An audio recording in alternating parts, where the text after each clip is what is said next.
우리가 신앙생활을 하는데 때때로 길을 잊어버릴 때가 있습니다.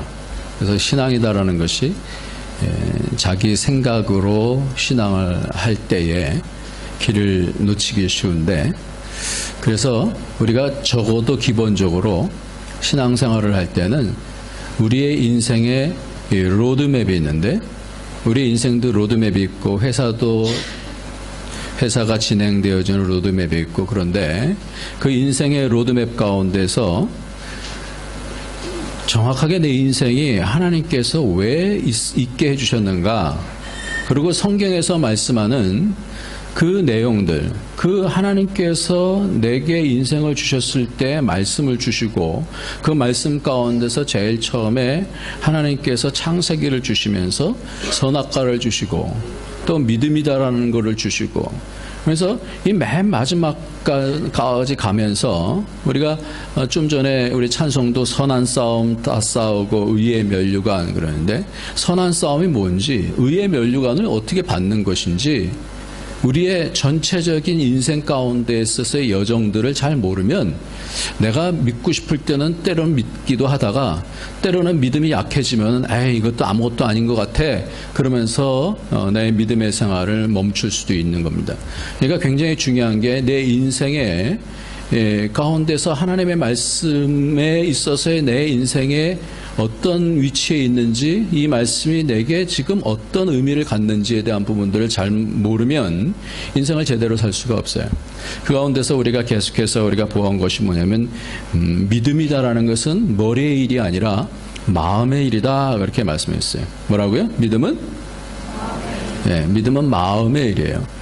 그러니까 마음을 놓치면 다 놓치는 겁니다. 하나님은 외모를 보지 아니하시고 하나님은 우리의 중심을 보신다 그랬어요. 중심이다라는 것은 우리의 마음을 얘기하는 겁니다. 만약에 여러분들 누구랑 대화를 하는데, 같이 얘기를 하는데 전혀 마음에는 다른 생각을 갖고 있어요. 그러면 여러분들 대화를 이렇게 하다가 알잖아요. 저 사람이 지금 내 말을 듣는지, 내 마음에 있는 얘기들을 지금 파악하면서 그것에 응답하는지, 그 부분이 굉장히 중요한 거 아니에요? 아무리 오랜 시간 동안 얘기를 한다고 해도 전혀 다른 생각을 하고 있는 사람하고 얘기를 하면 얼마나 힘들겠어요. 마찬가지로 우리의 인생 가운데서 하나님께서 주시는 마음이 있는데 그 마음을 잡지 못하고 자기 생각만 가지고 산다고 한다면 하나님이 굉장히 힘들어 하실 것 같아요. 그러니까 오늘 믿음이다라는 것은 뭐냐면 마음의 일이다 그래요. 머리의 일이 아니라 믿음은 마음의 일이다. 그래서 우리가 지난주까지 마음에는 우리가 우리의 자유의지를 통하여서 선택할 수가 있는데, 그것을 통하여서 하나님을 선택하고 하나님의 말씀을 선택하면 그게 선한 양심이 하나님을 향해서 찾아가는 것이 되는 거예요. 그래서 성경에는 마음을 다하고 뜻을 다하고 성품을 다하여 주 너희 하나님을 사랑하라, 이렇게 말씀하는 거예요. 그리고 예수님께서 이 땅에 오셔서 심령이 가난한 자는 복이 있나니 천국이 저희 것이며 라고 말씀하는 것이, 바리새인들이 껍데기는 신앙생활을 하는 것 같지만 열심은 누구보다 특심인 것 같지만 그 마음이 하나님 앞에 돌려지지 아니하니까 그 부분에 대해서 지적하시는 거예요. 그러니까 우리의 신앙 가운데서 놓치지 아니하고 우리의 마음이 지금도 내 마음이 예배 시간에 써줘야 돼요. 그러니까 내 마음이 지금 하나님 앞으로 나가는 것을 경험하지 못한다고 한다면 자신을 진단할 때 나는 지금 신앙에서 점점 믿음에서 점점 지금 약해지고 있다라고 생각하면 돼요. 근데 시간이 가면 갈수록 내 마음이 점점 열려지고, 하나님의 마음이 이러시겠다라는 것을 말씀을 통해서 잡아가고, 이 말씀이 하나님께서 이런 뜻으로 주셨겠다라는 것들이 딱 잡혀지면 점점 내 믿음이 커지는 거예요. 근거를 잡게 되어지는 거예요. 그러니까 양심 문제가 굉장히 중요하다고 그랬어요. 하나님께서 우리에게 율법이 없는 자들에게도 양심을 주셨고 우리에게도 양심을 주셨는데, 이 율법이다라는 것은 무엇이 선인지 무엇이 악인지를 분별하는 그런 기제가 바로 이 양심이란 말이에요. 근데 이 양심이 내가 때때로는 하나님이 내가 오해가 되어져서 악을 선택할 수도 있고, 때때로는 하나님의 뜻을 따라서 여러 가지 어려운 형편 가운데서도 하나님이 선이십니다 하고 선을 선택할 수도 있거든요. 그러니까 마음과 믿음, 즉 마음이 하나님을 선한 양심이 찾아가서 붙드는 것, 이것이 믿음이라는 거예요. 그러니까 여러분들 믿음 그러면 어떻게 생각하세요? 믿음 그러면 나 예수님 믿어, 이게 아니라 이거는 물론 포함하는 거고. 예수님을 믿는데 믿는다라는 것은 안다라는 것이 아니에요. 안다는 것만이 아니에요. 머리로 안다라는 개념이 아니에요. 이거는 마귀도 안다 그랬어요. 마귀도 알고 떤다 그랬어요. 그러니까 우리의 믿음이 마귀 아는 그런 알므로는 절대 구원받을 수 없습니다. 그러니까 우리의 마음이 예수님을 안다라고 할 때는, 그 믿음이라는 것은 예수님을 안다라고 할 때는 내 마음이 같이 응답이 되어지는 거예요. 지금도 예배가 되어진다라는 얘기는 나는 딱 팔짱 끼고 뭐라고 말하나 한번 볼까, 이게 아니라 내 마음을 열어서 내 마음이 주님의 마음을 받을 때 그것에 대해서 열심으로 응답을 할 때 그때 예배가 되어지는 것이. 여러분들 그런 예배가 되어지기를 예수님의 이름으로 축원합니다. 오늘도 한 번 사는 인생인데 이 예배를 놓치면 안 되는 거예요. 이 예배는 하나님과 마음을 깊이 나누는 그런 시간이란 말이에요. 그래서 우리가 선한 양심이 하나님을 붙들어야 되는데 때때로 우리가 그러고 싶지 않을 때가 있어요. 왜냐하면 세상에서부터 우리가 여러 가지를 배우기 때문에 하나님의 방법으로 살고서는 이 땅에서 잘 살아나갈 수 없겠다라는 생각들을 갖게 되어요. 하나님의 마음을 안 붙잡고 하나님의 말씀을 안 붙잡으면서 그때 이제 그게 죄가 되어지는데, 죄가 있으면 마음에 불편해지잖아요. 그러면 죄가 있으면서 교회에 나오고 하나님하고 눈을 마주쳐야 되는데 죄가 있으면 하나님과 눈을 마주칠 수가 없어요. 눈을 마주치지 못한다는 얘기는 마음에 껄끄러움이 있다는 거거든요. 그러면 믿음이 자랄 수가 없는 거예요. 그러니까 이런 과정들이 오래 가다 보면 믿음은 점점 다운이 되어지면서 형식적으로는 오래 믿었다라고 하지만 믿음의 실력은 전혀 없는 그런 상태가 될 수도 있다는 거예요. 그래서 죄가 있으면 믿음이 자라지 못합니다. 그런데 이상하게도 예수님의 피 앞에 오면 우리의 마음이 부끄러워지게 되어지고, 근데 예수님의 피 앞에 와서 우리가 회개하고 돌이키겠습니다. 그러면 신기하게도 우리 마음속에 하나님께서 시편 51편에 보면은 정한 마음을 하나님이 창조하신다 이렇게 말씀해요. 그러니까 내 마음을 하나님께서, 내 회개를 받았는지 안 받았는지는 내 속에 정한 마음을 하나님께서 천지창조만 창조하시는 것이 아니라 우리가 이렇게 예배 드릴 때 하나님께서 우리 마음에 정한 마음을 창조해 주시는 거예요. 그래서 내 마음이 새로워지는 거예요. 정직한 영이 새로워지는 거예요.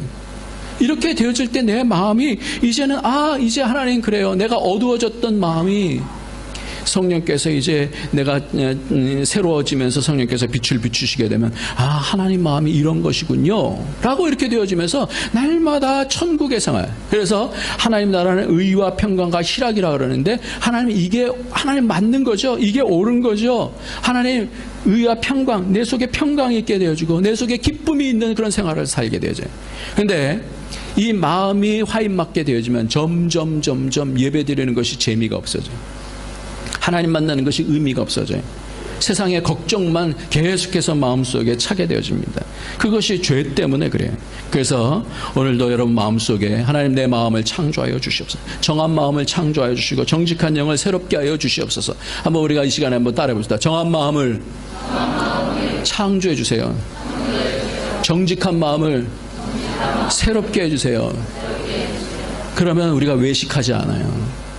그러면 하나님하고 액면 그대로 이렇게 만날 수 있는 거예요. 그럼 그게 천국 아니겠어요? 우리 마음은 어떤 것을 선택할지 늘 결정해야 돼요. 하나님께서 우리에게 100% 의지를 주셨어요. 100% 의지를 주셔서 이것이 죄를 선택하고 악을 선택하면 그 악인 거고요. 하나님을 선택하면 이것이 선이 되어지는 거예요.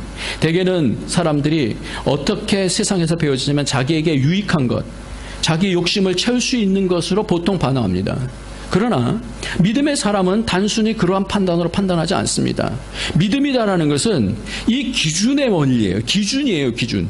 내가 무엇을 마음으로 선택할 것이냐라는 건데 세상 사람들이 판단하고 선택하는 것처럼 살아보니까 이것이 아니더라는 거예요. 그래서 이제는 나는 말씀대로 선택하겠습니다. 하나님 말씀이 내게 제대로 이해가 안 된다 할지라도 조금씩 말씀의 마음을 열고 그 말씀대로 살아보니까 이 말씀이 바로 나를 이렇게 살리는 것이구나. 그러면서 어떻게 믿음이 점점 자라지는 거예요. 그래서 의의 말씀으로 연단이 되어지면 장성한 자가 되어집니다. 장성한 자라는 것은 뭐냐면 어린아이는 요동합니다. 믿음이 어린 자들은 세상으로 갔다 하나님 왔다, 세상으로 왔다 하나님 왔다 그래요. 그러나 장성한 자는 어떻게 되면 의의 말씀을 통하여서 연단받았기 때문에 언제든지 분명하게 어떤 어려운 상황 속에서 하나님을 선택하는, 그 선한 양심이 하나님을 향해서 찾아가는 거예요. 그래서 의의 말씀을 경험하는 사람이기 때문에 그 마음으로 이 땅의 것을 선택해야 그것이 영원하지 않고 그것이 가지고 있는 모순을 알기 때문에 곧 위로부터는 하나님의 것을 선택하는 것. 이게 믿음이에요. 그래서 믿음이라는 것은 안다, 난 믿는다 이게 아니라, 그것은 마귀도 믿는다 그랬어요. 믿음이라는 것은 뭐냐면 분별하는 거예요. 분별. 마음이 점점 분별하는 거예요. 그래서 어린 심령으로부터 장성한 심령까지 어떤 상황 속에서도 오해하지 않냐고, 어떤 상황 가운데서 낙심하지 않냐고, 절망하지 않냐고 하나님을 선택하는 거예요. 근데 세상이 그렇게 녹록하지 않잖아요. 그러니까 케르케고르 같은 경우는 죽음에 이르는 병에 걸린다. 모든 사람들이 다 죽음에 이르는 병에 걸린다 그래요. 왜냐하면 이 세상을 살다 보면 하나님께서 우리에게 좋은 것만 주시지 않거든요. 인생의 절반은 좋은 것이고 인생의 절반은 그렇지 않은 것이에요. 그러다 보니까 좋은 것 있을 때는 행복하다 할렐루야 그러지만 좀 나쁜 것이 오면 그것을 해석할 능력이 없는 거예요. 하나님 나를 미워하시나? 어린 심령이 그렇단 말이에요. 근데 이것을 분별하면서 이것을 주시는데도 불구하고 이것은 나를 자라게 하시기 위해서 연단하시는 것이구나 라는 것을 알게 되어주면 그럼 양생이 달라지는 거죠. 그래서 잘하지 않으면 예수 믿어서 성공하는 것에 사로잡히게 되어집니다. 그렇게 잡혀있으면 신앙은 전진할 수 없게 되어집니다.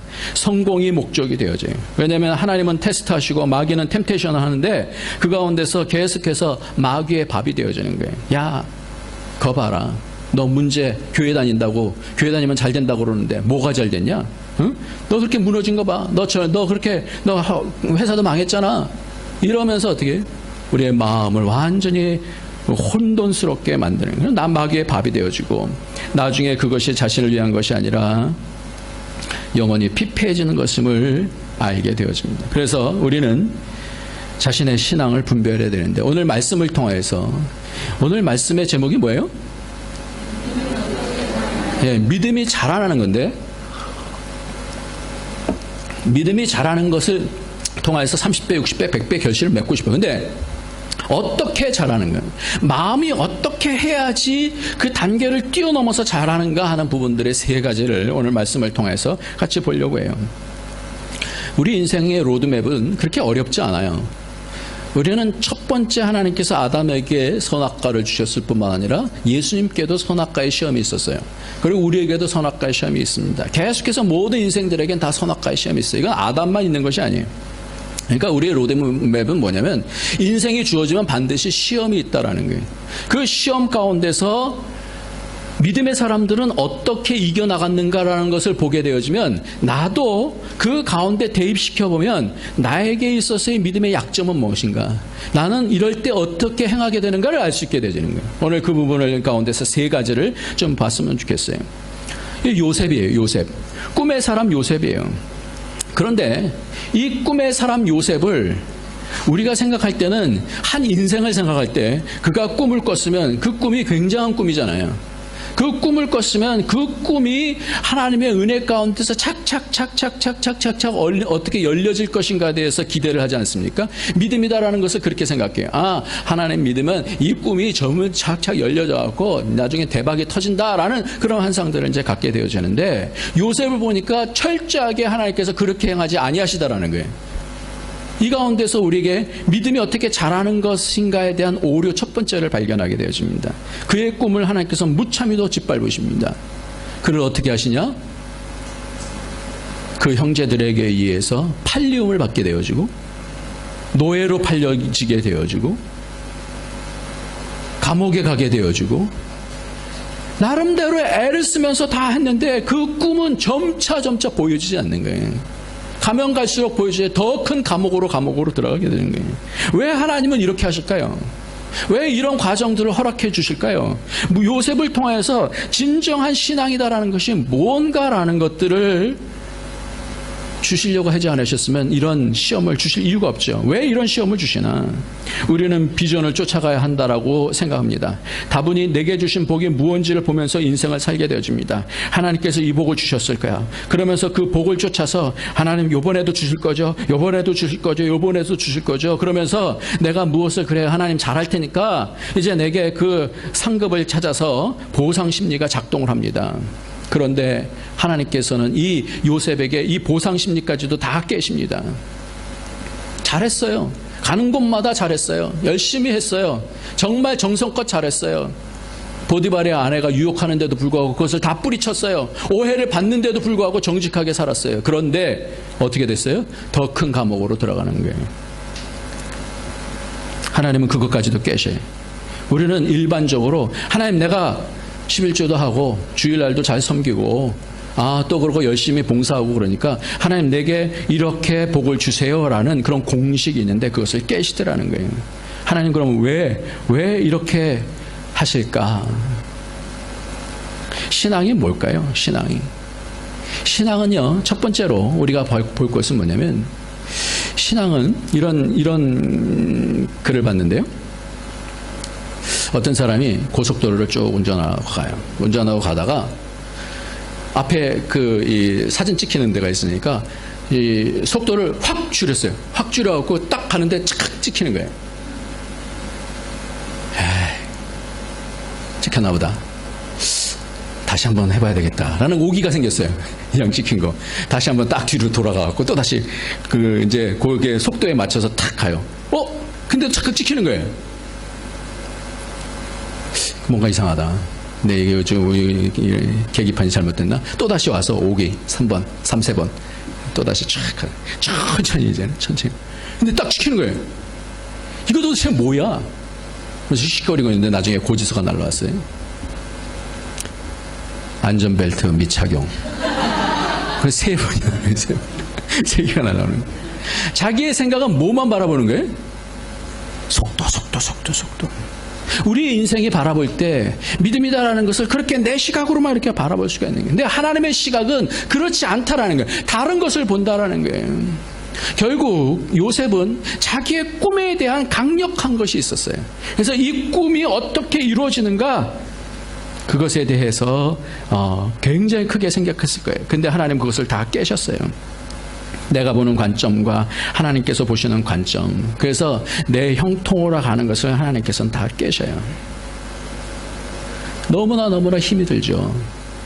그런 상황 속에서 신앙이라는 것은 뭐냐? 우리가 첫 번째 발견할 것은 뭐냐면 하나님께서 요셉을 왜 그렇게 깨시는가? 우리가 생각하는 믿음하고 많이 다르죠? 하나님은 의도적으로 다 깨셔요. 왜 깨시는가? 뭘 찾으라고 그러시는가? 제가 이것을 연구하다가 그 이름을 찾아봤더니 그 이름 안에서 해답을 찾았어요. 하나님이 진정으로 그를 형통하게 해주시고 그 꿈을 이루어 주시는 것은 뭐냐? 그 꿈을 이루어 주시는 것은 뭐냐?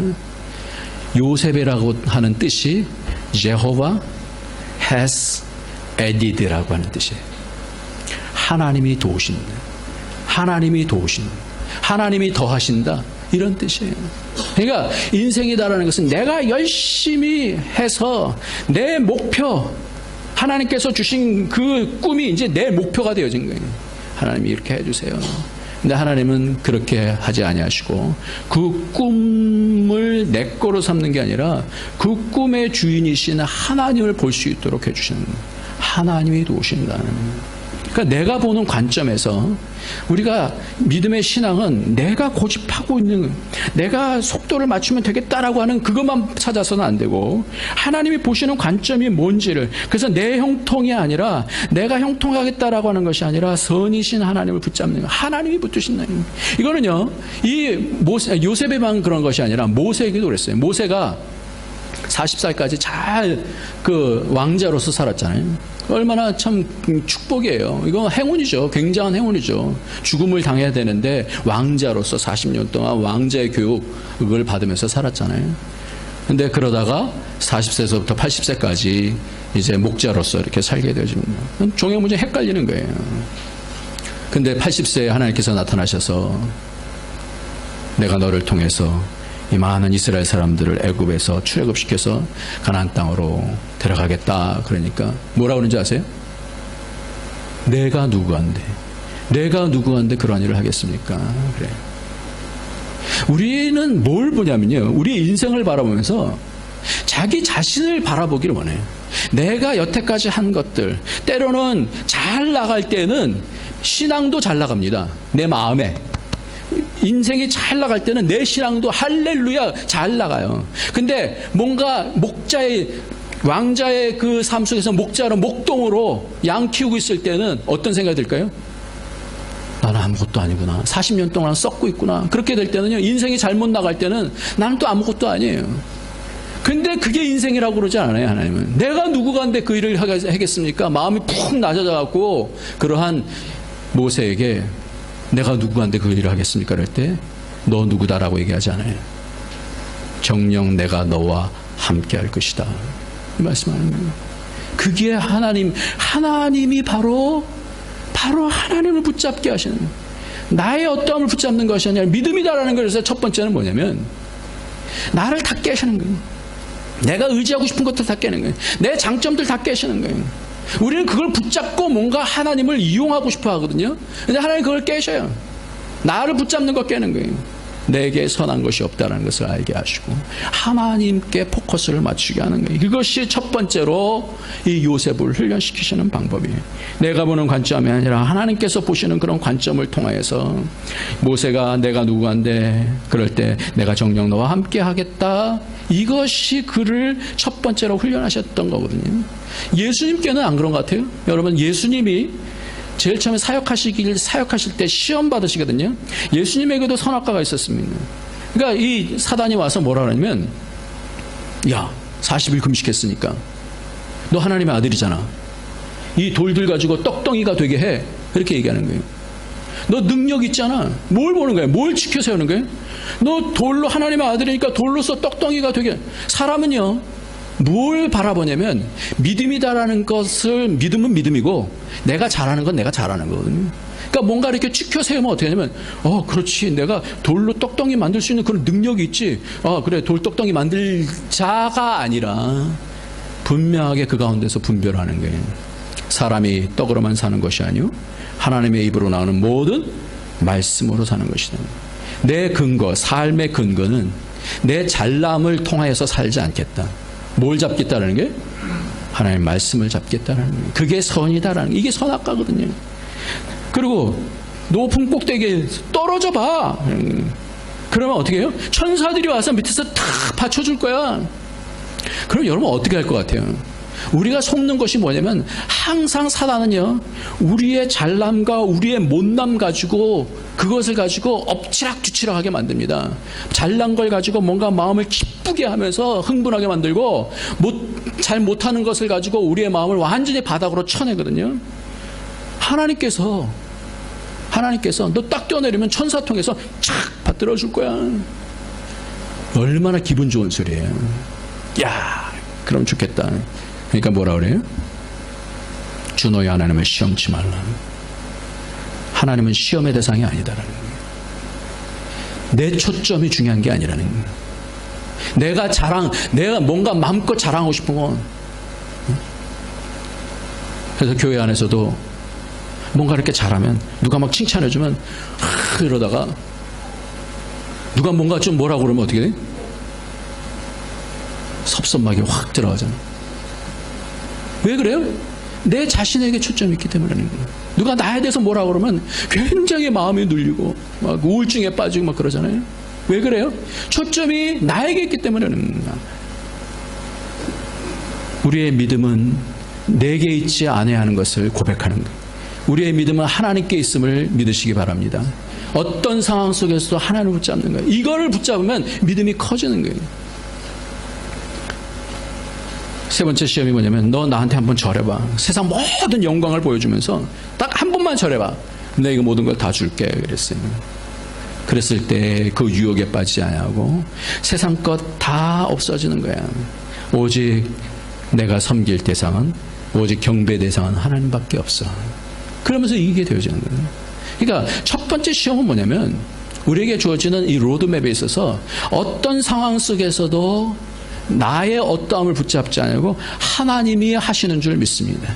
하나님께서 나를 구원해 주심을 믿습니다. 이걸 붙잡는 것이 믿음이에요. 어떤 상황 속에서도. 한번 여러분 잘 마음속에 한번 생각해 보세요. 철저하게 예수님은 처음부터 이것부터 시작하시고 그 다음 당신의 사역을 행하셨어요. 그러니까 이 시험 가운데서 지는 사람은요, 날마다 원점으로 돌아갑니다. 누가 나한테 뭐라 그랬어? 교회에서 내가 그렇게 잘하는데도 말이야, 뭐 하나 좀 칭찬해 주지도 않아. 이런 거부터 뭉개지기 시작하면서 어떻게 해요? 늘 자신.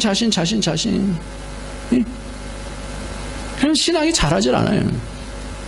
믿음은 이렇게 어떤 상황 속에서 자신의 뜻을 고집하지 않냐고 하나님의 뜻을 잡는 것이 믿음인 줄 믿으시기 바랍니다. 첫 번째, 이것이 분별이 되어져요. 분별이 내가 지금 믿는다 그러는데 내 어떠한 것 때 잘 될 때는 내 믿음이 커지는 것 같다. 이거 아니에요. 어떤 상황에도 하나님을 붙잡는 것이 믿음이다. 이것이 첫 번째. 두 번째는 뭐냐?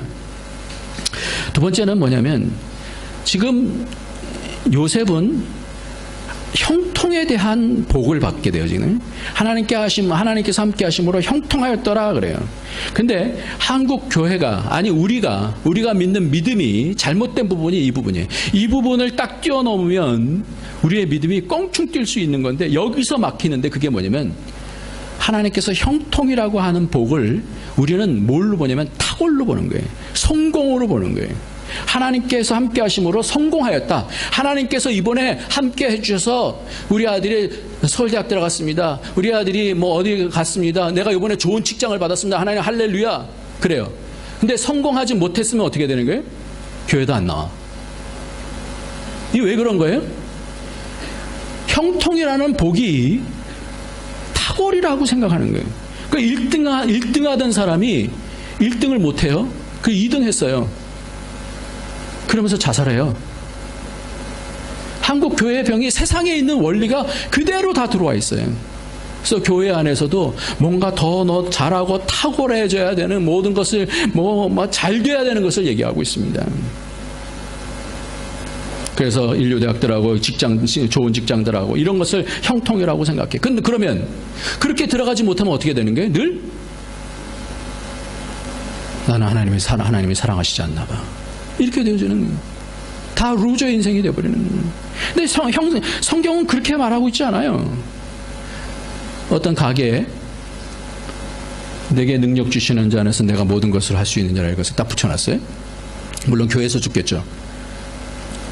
내게 능력 주시는 자 안에서 내가 이것을 딱 받은 사람은 어떤 생각이 들겠어요? 야, 하나님께서 함께 해주시니까 이제 이 가게는 뭐 나겠다? 대박 나겠다. 이제 믿음을 그렇게 믿기 시작하는 거예요. 열심히. 아멘. 할렐루야. 그거 볼 때마다 대박. 근데 그 글귀가 그렇게 돼 있지 않거든요, 원래.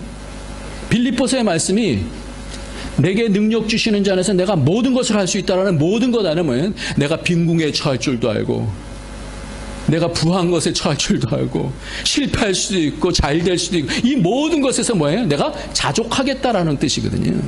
그게 능력이에요, 그게. 여러분, 이 부분이 교정되지 않으면 우리의 믿음이 여기서부터 꺾어지기 시작하는 거예요. 그건 내가 보는 시각이거든요. 하나님은 대박인데 대박 안 시켜주셨어요. 하나님 믿을 수 없어요. 이렇게 되는 거예요. 말씀을 오해한 거거든요. 그러니까 탁월이 아니라 뭐냐면 탁월이 아니라 뛰어넘는 거예요. 자족하겠다라는 거예요. 하나님께서 어떠한 상황이 되어져도 하나님께서 가장 좋은 것을 주신 것인 줄 나는 잡겠습니다. 이게 믿음이거든요. 그러니까 이 부분이 바뀌어야 되는 거예요. 우리 마음속에는요, 늘 형통의 개념이 대박이다. 축복의 대박이다. 능력이 바로 대박이다. 이렇게 생각하는데 그게 아니다라는 거예요. 탁월이 아니라 이 요셉이 꿈을 꿨어요. 정말 탁월한 것이었어요. 자칫 잘못하면 어떻게 되냐면 교만해지기 쉬운 거였어요. 형들이 무릎을 꿇을 것이고 그 아버지 어머니까지도 무릎을 꿇을 거거든요. 이건 대단한 것이다. 야, 이거 내가 굉장하다. 그랬어요. 근데 하나님은 어떻게 해요? 그의 형통이라고 하는 개념을 새롭게 가르쳐 주시는데 계속 절망하게 하셔요. 근데 그게 형통이라고 그래요. 뭐 때문에? 여호와께서 함께 하심으로 형통하였다. 형통이 내 시각의 형통이 아니라 여호와께서 함께 하시면 망해도 형통인 줄 믿으시기 바랍니다. 여러분, 그러니까 우리가 사업을 이렇게 시작을 했어요. 그럴 때는 개업 예배를 드리죠. 근데 폐업 예배 드리는 사람이 있어요? 있더라고요. 그게 믿음인 거예요. 그건 하나님을 붙잡는 거예요. 환경 붙잡는 게 아니라 하나님을 붙잡는 거예요.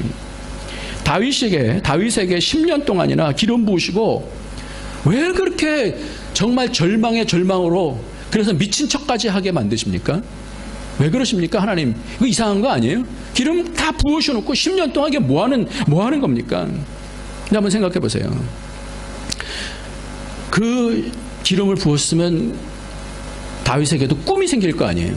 야, 그래, 내가 왕이 되는구나. 막 누릴 거, 이렇게 어떻게 해서 내가 다스릴 거, 이런 거 생각할 거 아니에요? 근데 철저하게 깨시는 거예요. 바로 왕이 되어졌으면 그는 권력에 몰입했을 거예요. 요즘 계속해서 말씀드리는 게 그런 말씀이잖아요. 교회가 갑자기 커지면 목사가 뭐가 생기냐면 권력이 생겨요. 그러면 어떻게 돼요? 세상 나라가 되어지는 거예요. 만약에 다윗에게도 갑자기 왕이 탁 되어졌어. 아무런 고난이 없어. 그러면 그는 교만해졌을 거예요. 자기 마음을 쳐서 복종시키지 않았을 거예요. 기름 부으시고 10년 동안 훈련을 통하여서 왕이 될 때 진정한 왕은 무엇인지 하나님 앞에 있다라는 것을 철저하게 깨닫지 않으면 교만해질까 봐 하나님께서 그 훈련을 시키시는 거예요. 탁월을 깨시고 형통이라는 것이 무엇인지를 배우게 하시는 거예요. 그러니까 우리가 형통 그러면 개념이 바뀌어야 되는 거예요. 첫 번째는 아까 말씀드린 대로 내 생각, 내 판단에서부터 하나님 말씀을 알아야 되는 거예요. 하나님 말씀과 하나님 뜻이 뭔지를 아는 것이 그것이 믿음이 커지는 것이고, 두 번째는 뭐냐? 형통이라는 것을 배워야 되는 거예요. 형통은 내가 대박나는 것이 형통이 아니다. 하나님의 뜻을 배우는 것이 형통이다. 이것으로 바뀌어지는 거예요. 자기를 깨고 자기의 뜻을 깨고 하나님께서 함께 하심이 형통이다. 그래서 그 야곱의 아들이 몇 명 있었죠? 몇 명 있었죠? 야곱의 아들이? 너무 쉬워갖고 대답 안 하시네. 야곱의 아들이, 그러면 두 번째 질문. 야곱의 첫 아들 이름이 누구죠? 예? 네, 루벤. 우리 사모님 딱 이렇게 말씀하세요. 루벤. 네. 야곱의 첫 아들이 루벤이에요. 근데 그가 장자들은 하나님께서 탁월하게 해주셔요. 탁월이 있었어요. 근데 이 탁월했던 이 루벤이 너는 탁월하다, 성경에서 그렇게 얘기를 해요. 근데 그러나 물의 끓음 같았은즉 너는 탁월치 못하리니, 그가 성질이 굉장히 그냥 막 하고 그랬던 것 같아요. 물의 끓음같이. 그러니까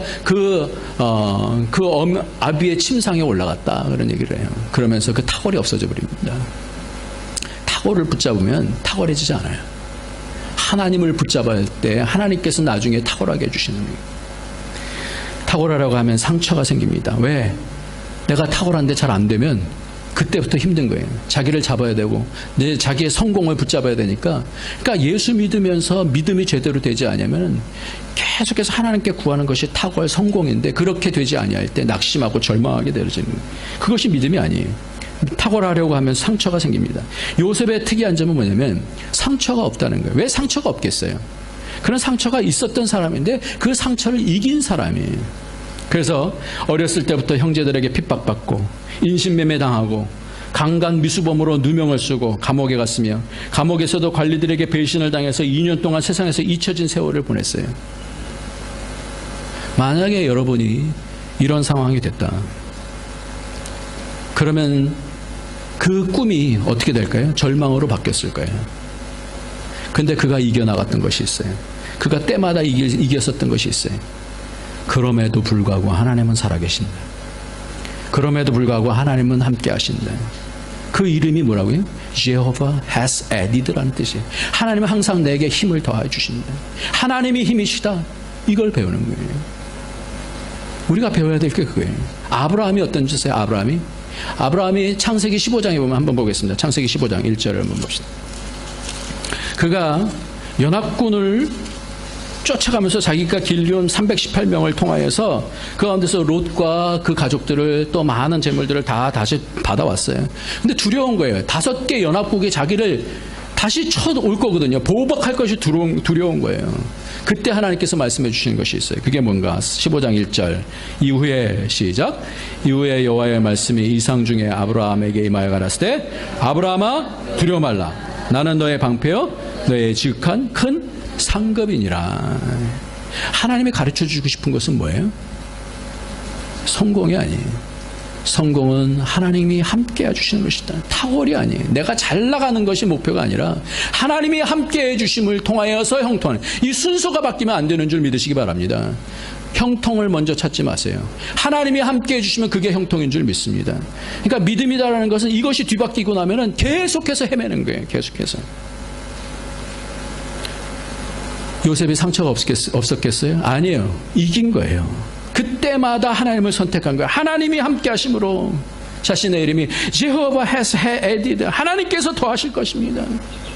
낙심할 때마다 그렇게 봤을 거예요. 그러니까 창세기 45장에 보면 얼마나 사무쳤는지 그 동생, 그 형들이 딱 오니까 통곡을 하면서 우는 거예요.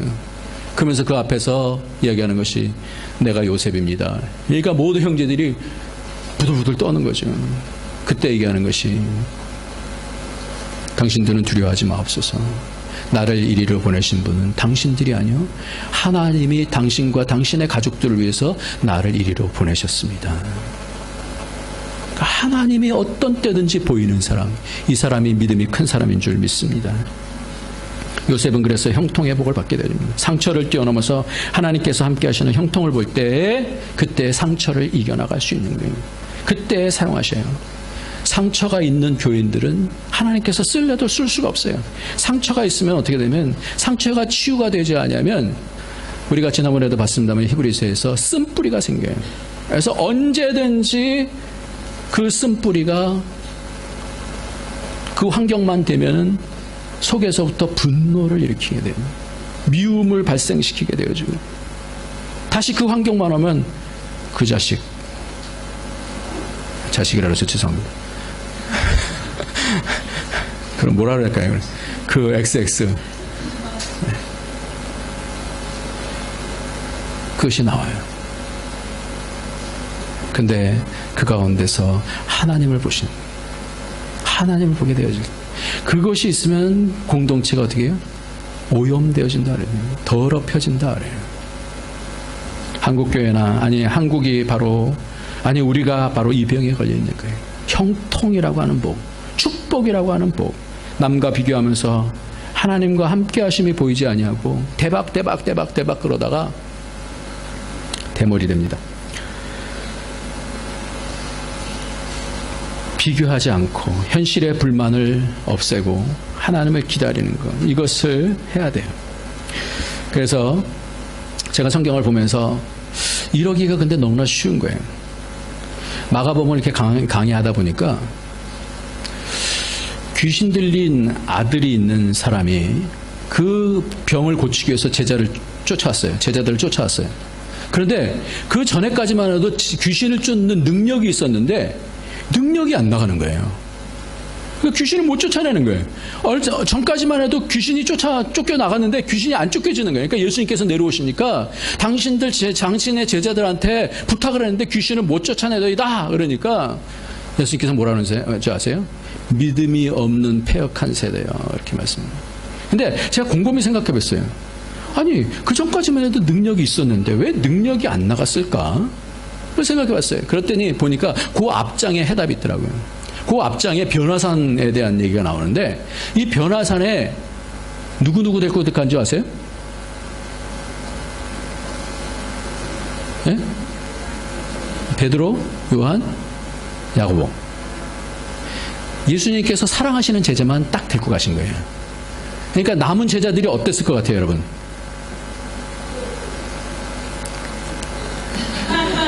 이러지 않았겠어요? 겉으로는 표현할 수 없지만 예수님께서 사랑하신다는데 뭐 어쩔 거야. 그런데 속에서는 뭐가 있어요? 상처가 생기는 거예요. 쟤네들만 데리고 가고. 그러니까 남아있으니까 뭐가 생기냐면 상처가 딱 있으니까 있는 능력이 어떻게 되는가? 나가질 않는 거예요.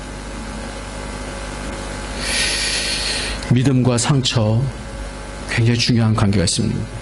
그럴 때 마음을 통해서 이겨나가야 되는데 그렇지 못하면 상처에 빠져 있으면 능력이 나가지 않습니다.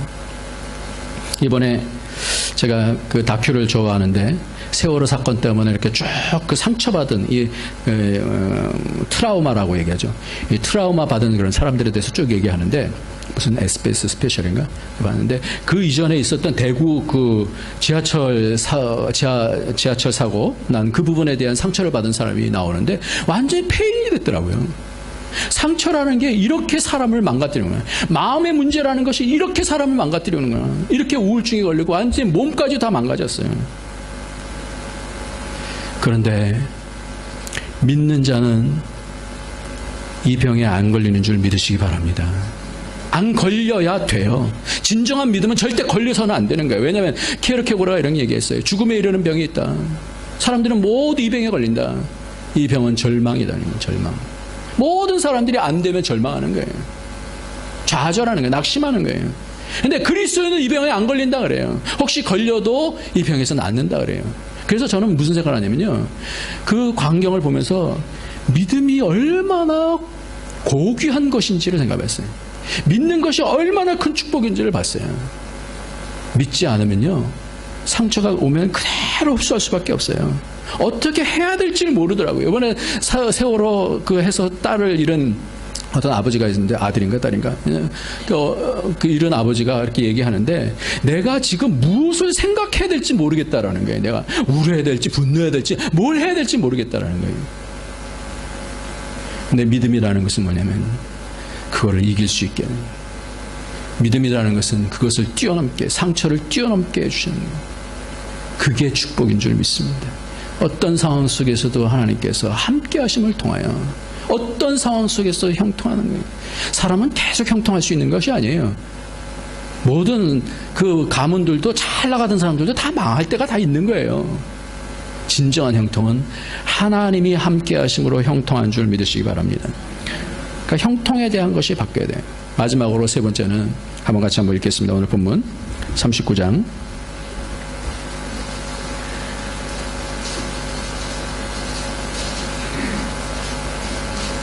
4절 5절 말씀 5절 말씀 6절 5절 말씀 보겠습니다. 시작. 그가 요셉에게 자기 집과 그 모든 소유물을 주관하게 한 때부터 여호와께서 요셉을 위하여 그 애굽 사람의 집에 복을 내리심으로 여호와의 복이 그의 집과 밭에 있는 모든 수위에 미친지라. 세 번째 말씀은 믿음이다라는 것은 진정하게 믿게 되어지면 우리는 보통 믿으면 내가 형통하고 내가 대박받는다 이렇게 생각을 하지만 성경은 뭐라고 얘기하냐면 그를 통하여서 누가 복받는다고요? 누가 복받는다고 나왔어요? 이거 배 아프지 않아요? 여호와께서 요셉을 위하여 그 애굽 사람의 집에 복을 내리심으로 여호와의 복이 그의 집과 밭에 있는 모든 소유에 미친지라. 나를 통해서 누가 복을 받아요? 다른 사람이 복받게 되어지는. 이게 형통이에요. 형통하면 하나님이 그 삶을 통해서 역사하시는 것이 보이는 거예요. 아, 저 사람은 하나님이 함께 하시는 거구나.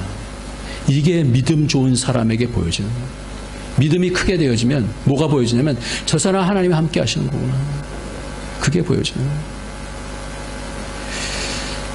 여러분들 이것이 창세기 12장에 아브라함에게 주셨던 복인 줄 믿으시기 바랍니다.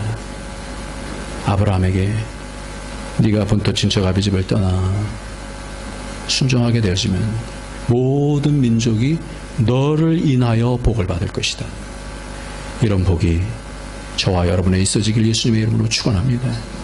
우리의 세상에 있는 복의 개념은 내가 대박나는 것으로 끝나지. 그런데 그렇지 않아요. 하나님께서 함께 하심을 통하여 많은 사람들에게 복이 되어지는 복의 통로로 우리를 부르셨어요. 그러기 위해서 오늘 말씀의 첫 번째는 뭐냐? 나를 붙잡는 게, 나의 어떠함을 붙잡지 마십시오. 하나님의 어떠하심을 붙잡는 게 믿음이 자라는 것이에요. 두 번째는 뭐냐?